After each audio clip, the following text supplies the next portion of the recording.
I'm Annelies Meyer and I'm the product developer of Move, the service that we have developed at VITO, and it's a Flemish Institute for Technological Research in Belgium. I'm Ruben Guisson. I work at VITO as the Move manager, and Move is the supply chain optimization service that we have in-house. In the project, we optimize a logistic network for fruit products from the collection of the fruit over storage to the final destination.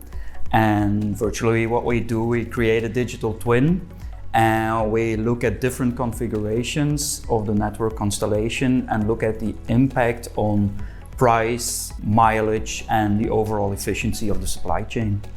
What I think is the most special about the BBTWINS project is the combination of the different modeling and analysis techniques and technologies into one single digital twin platform, and that it covers the value chain from the field until the end of the chain. I think digital twins are important because you can experiment in a virtual digital world without disturbing the real world activities. So you can run all kinds of scenarios, very normal scenarios, very out of the box scenarios, and see the impact of the decision without really changing the nature already in actual life. And this is specifically important for agri-food products because they become available with seasonal peaks.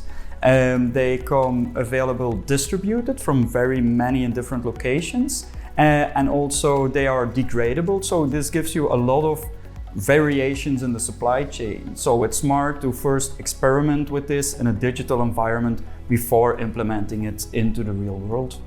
So yeah, it has a very, very big role to support mainly the strategic decision making, which have a very big impact for longer term in real life. The main goal that we actually have with our Move model is supporting our clients to define a very robust supply chain. So what you see years before, that everyone was going for a very lean supply chain, working with China and everything.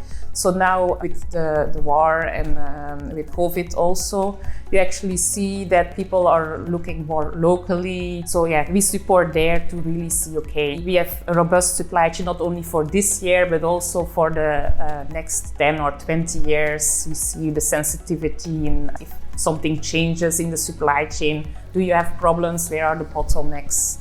And how can you solve that?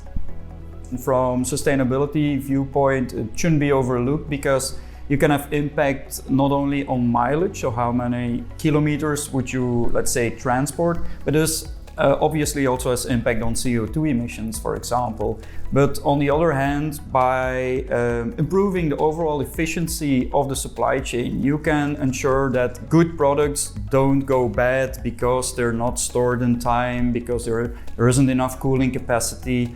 You could easily take maybe some trucks off the road by improving the loading rate of the trucks, by doing a smart planning, etc., etc. So actually it has a huge impact on sustainability when I think about it.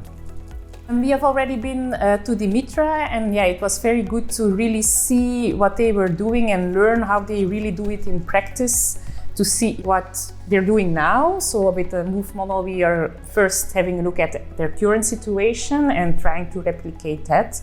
And then really to learn with them, okay, what can we change? What can we put in the model to see what the impact is of their activities, and talk with them to learn their thoughts and the constraints and so on. In COVID times, it has proved, as today, very important that we can engage with our partners, with our clients, to really understand their questions, what makes them tick, and how to translate their issues and their problems in, let's say, mathematical, digital twin kind of language to see if we can provide them with solutions. To my feeling, the replicability will be very high. We will use it in these two use cases. But on the other hand, yeah, you can also do it for apples or pears instead of peaches, or all kinds of other products in the agri-food sector. And it will be developed in a way that it can be used by the end users, and they can use it to see what the impact is of their decisions on the overall chain, their current processes, and they can really have added value for decision making.